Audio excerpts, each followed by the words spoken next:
Everybody's a dreamer, and everybody's a star, and everybody's in movies. It doesn't matter who you are. There are stars in every city, in every house, on every street. And if you walk down Hollywood Boulevard, their names are written in concrete. This is John Fernay, the co-host of the Maryland Crabs, with a special Crabcake edition for you today. The Annapolis Film Festival will be in Annapolis from March 22nd through March 25th with more than 80 feature films, documentaries, shorts, panels, parties, and much, much more. Tickets and passes, which, by the way, are the way to go, are on sale now at AnnapolisFilmFestival.com. So go get them now, and you won't regret it. That I can promise you. Over the next few episodes, or Crabcakes, we will be speaking to producers, directors, and actors to bring you some insight about the films you will love at the 6th Annual Annapolis Film Festival. So with that said, let's get right into it. That you've hardly even heard of. And we're on the phone with Jess Jacklin, and she is a name that you're not familiar with yet, but you probably will be familiar with a little bit after this recording, as well as after the Film Fest. And Jess is a producer and a director and a writer for a short film that potentially could be debuting or premiering next year at the 2019 Annapolis Film Fest. How are you today? Hi, I'm great. How you doing? Good. That was kind of a odd introduction, but you are a part of something very cool and very new for the Annapolis Film Festival this year. And they always have this shorts program where they're showing short films, which are just fantastic. Before the Annapolis Film Festival, I really never knew what a short was. And I love them. You get in there 15, 20 minutes, if that, and you're out. You can get a lot of deep stuff put in a little bit of time. So it seems to me it's got to be a little bit more challenging for a producer or a director. But you are doing an American Idol-ish type thing with this, where you have pitched the panel and said, hey, this is the movie I want to make. And they're like, wow, okay, that's a good idea. Come on down to Annapolis and pitch it to a live audience, as well as a panel of experts. And we're going to vote. And I think there's 6 of you that are going up against one another for a prize pack, which is coming from somebody that doesn't know anything about film production. Seems to be a pretty big deal with close to a full production. They've got camera equipment, sound equipment, and some editing stuff, I believe, don't they? Yeah, it's exactly right. Yeah, it's a great package, and I think more than enough for putting a short film together. I'm happy to hear that you go to the shorts, because I have one actually in competition this year at Annapolis Film Festival called Waterman. So that'll be showing, I believe, on Sunday. Oh, okay. Yeah, which is a documentary, as well. And Woman, I should note, is I believe it's the only documentary short being pitched. I believe the others are narrative. Okay. Yeah, so my background and my passion is more documentary-based storytelling. And this specific story is very personal to me, because it is about an illness that I have called endometriosis. Okay. Which is something that 1 in 10 women actually struggle with, but unfortunately it takes women up to 10 years to get a diagnosis.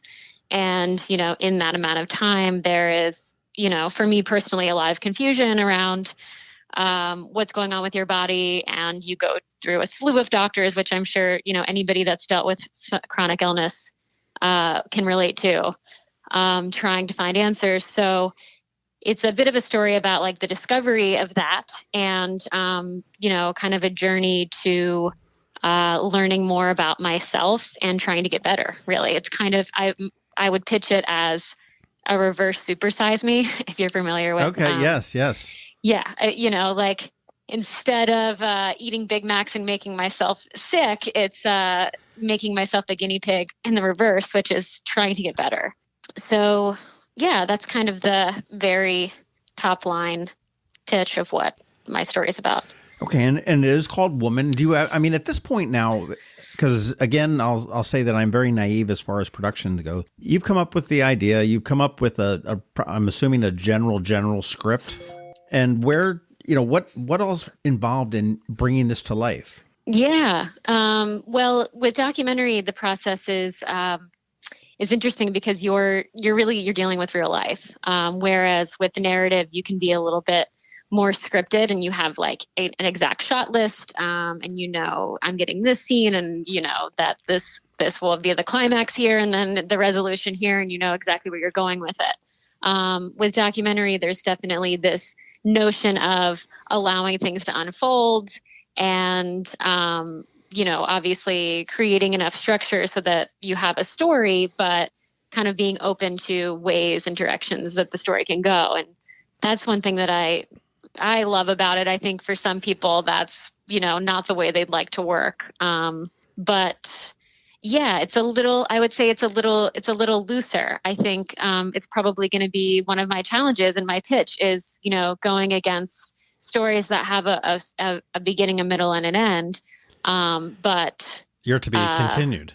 Yeah, I am. And, the nice thing is I started filming Another Girl, about a year ago. And as I was telling her story, myself was getting very sick in and out of emergency rooms. And I actually started sort of self-documenting with an iPhone. So I have a lot of like pretty visceral footage of myself already. And I've already started to see some results with my health improving. So I can sort of vouch for the fact that I do think I have a piece and a story to tell, with some of the things I'm trying. And so I think that my personal story and bringing my voice to it is kind of an interesting angle for a story because of how intimate it is, right. Versus sort of crafting a story that is outside of me, that you do in kind of a narrative style. So then it is somewhat autobiographical. Yeah, I guess so. It will, but I think that it will also dip into, me talking to people about chronic illness or about women's reproductive health and like sort of generalizing it. But I think that the through line is my character kind of experience through the piece. Now to produce this now at this point, where does this film stand in the scheme of production? Is it is just an idea that you've come up with that have pitched? I mean, is this something that you're going to produce whether you win this or not? Is this? Yeah, I think that no matter what, I'm going to find a way to tell this story. I've already kind of been, like I said, a little bit capturing things along the way. But I, certainly don't have a budget to keep putting, in terms of the visuals I have in mind and my style of shooting, it definitely requires, the right equipment and the right team of people behind me. So I think your timeline just changes a little bit when you don't have the funding. Like, I think it's something ultimately I would want to do regardless, but being able to get the money and I think that it gives me a real platform to create with and create in the amount of time I'd like to. Well, I talked to another producer, writer, and director, Eric Christopher Myers, I'm sorry, because he's got competition with the name. He had to put the middle name in there.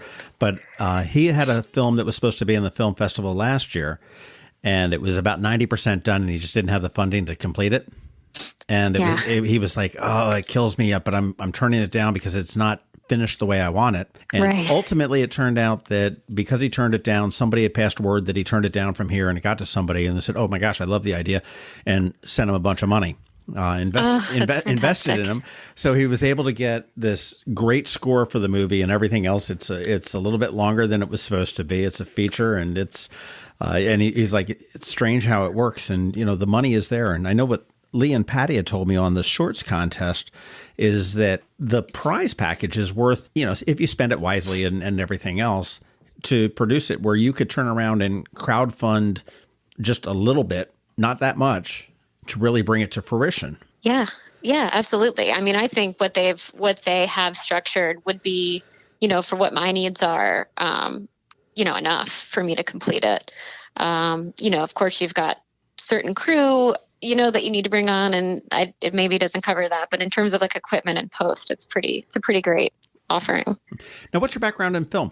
So I didn't go to film school. I'm sort of proud of that. I'm a bit, I guess, like self-taught. I started out in advertising actually, and I've done, directing commercials and things, which is like sort of a tell a story in 30-second mode, which is its own skill set. Right. I moved Advertising to New York. can be hell. I get it. Yeah. I moved to New York right after school, and that was right after graduating college. And I started working in advertising and directing commercials. And actually, my sort of inspiration into filmmaking started 6 years ago over Thanksgiving dinner with my grandfather, who was a local Chesapeake Bay waterman. I grew up in Baltimore and have some family. They're relocating soon, but they're in Annapolis, and he's on Kent Island. So I grew up in Maryland. Yeah. And so my a local girl in Brooklyn. Yeah, exactly. So my grandpa is a waterman, and he started sharing this story and some of his concerns about the Chesapeake Bay with me. And at the time I was, starting to create my own work, and I decided I wanted to start filming him. I really wanted to get his voice and his story, and he plays music about the Bay. And so that was kind of my like mode into my own craft. It was nice because I had the safety of being very close to the subject and being able to experiment. And for about 4 years, I filmed him. And that piece is going to be in the Annapolis Film Festival and will be on Maryland Public Television soon. And the next step for that project is a feature-length film that I'm currently fundraising for that will also be going through the PBS channel. Awesome. When it's finished. So that's really exciting. So that was kind of my like way into documentary-based storytelling. And this piece would be the second thing that I really make, in the short form. Very neat. Do you know Jay Fleming by chance? I do. We went to high school together. Okay. Yeah. He published a great book. If you want a great gift for your granddad, I think it's called Working the Water. And he published it not this past December, but the December before. And just phenomenal pictures of the Chesapeake Bay. Yeah. That's so cool. I went to a waterman story swap. My grandfather was telling stories and playing music, and I think Jay was there. I think maybe he was just coming out with a book. This is probably last year. Yeah. So, he takes incredible photographs. He does. He'd be a good one when you move your waterman into a full feature. He'd be a good one to connect with there too. So yeah, for sure. The shorts American Idol, which is really a horrible name for it, goes down on Saturday the 24th at Maryland Hall, and you will be up on stage pitching to a panel of esteemed judges. I'm not sure exactly who they are or how esteemed they are, and a crowded audience of non-esteemed people, but they're going to sit there and listen to the idea that you have to pitch. What are you bringing to pitch this? Is it just you going out there telling your story, or are there visuals that go with it? I have no idea.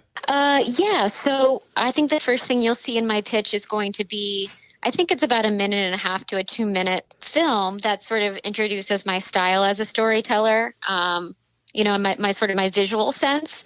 And that piece is actually footage of a young woman in New York who has endometriosis, whose story I've been telling over the past year.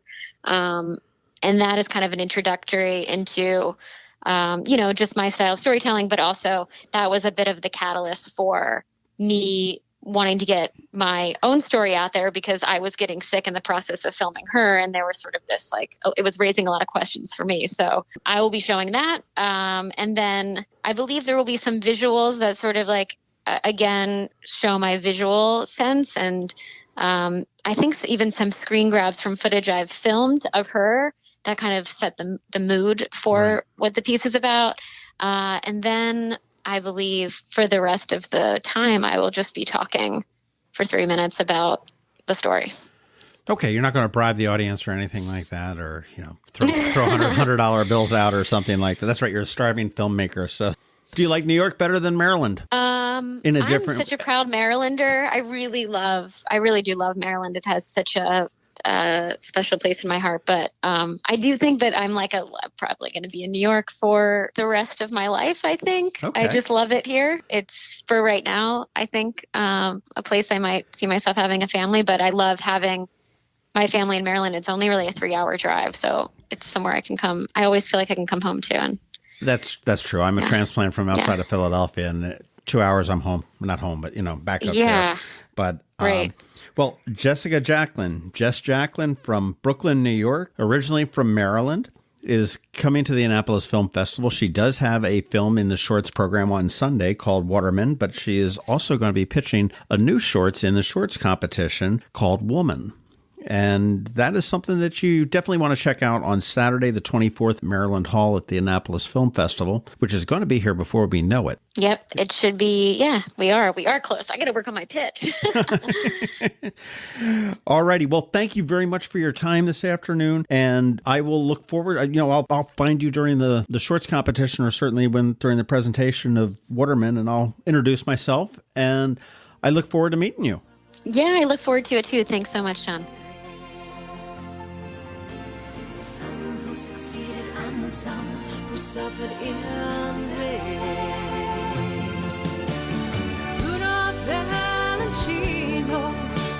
Man, I can't wait. I was a fan in year one, and my admiration of this event only grows more and more each year. Remember, get your passes now at AnnapolisFilmFestival.com. And again, this is John Fernay, the co-host of the Maryland Crabs podcast, and thank you for listening. Please take a moment and give us a rating wherever you get your podcasts. And as for the films, I'll see you at the Annapolis Film Festival. And remember, voice is strong, minds open. Was a non-stop Hollywood movie show.